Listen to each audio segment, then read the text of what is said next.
Want to look at the skin or the integumentary system.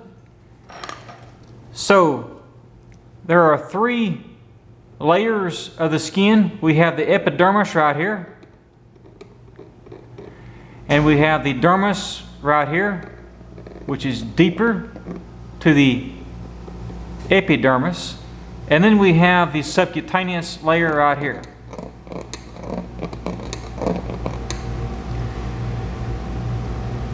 So this is showing just regular skin right here. This is showing you thick skin, and this is showing you the layers of your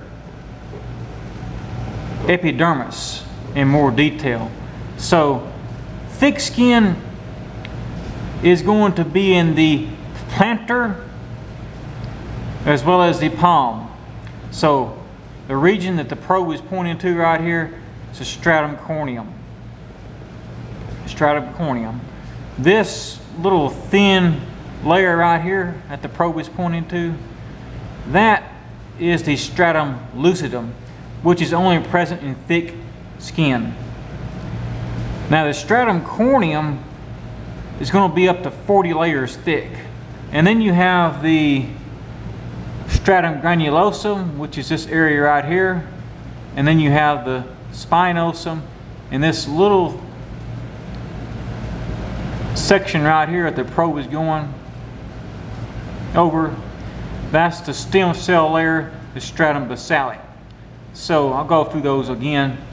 So stratum basale, the stem cell layer, stratum basale, stratum spinosum, stratum granulosum, stratum lucidum, and stratum corneum, the most superficial layer.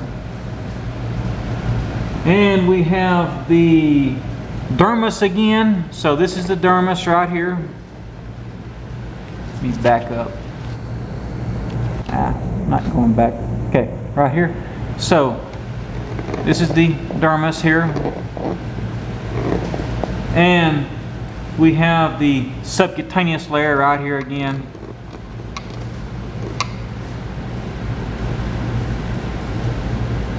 Epidermal ridges. So right here we have the epidermal ridge, which is going to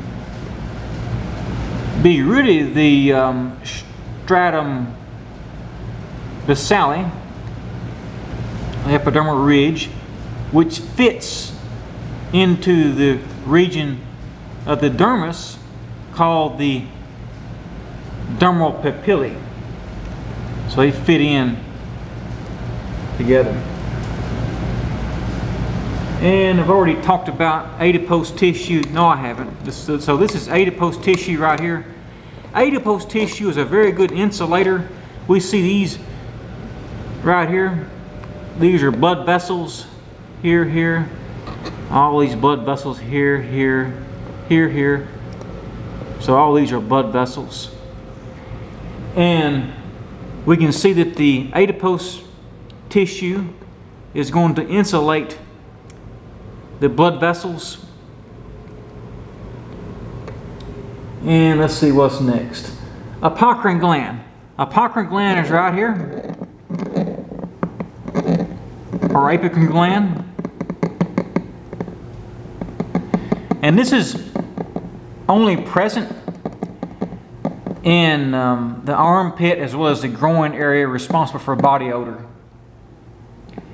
And we have the eccrine glands. So all these right here, this one, this one, this one, this one, all those are eccrine glands, responsible for watery sweat secretion.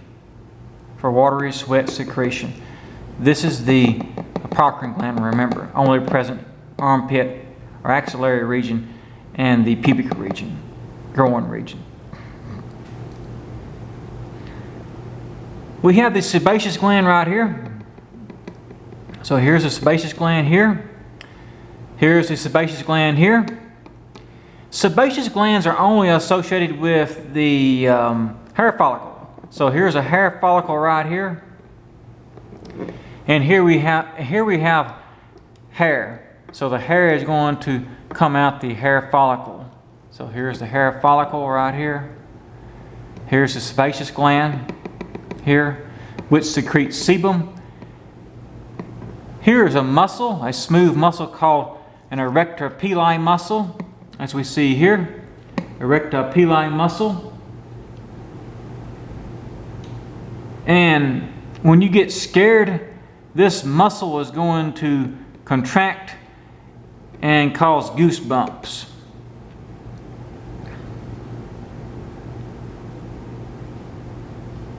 And we have the Meissner's corpuscle, which is a touch receptor right here.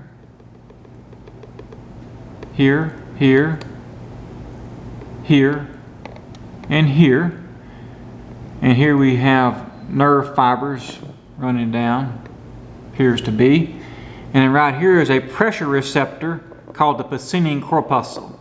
So Meissner's corpuscle is going to be within the dermal papillae of the dermis, and the Pacinian corpuscle is going to be deep within the dermis subcutaneous or hypodermis layer.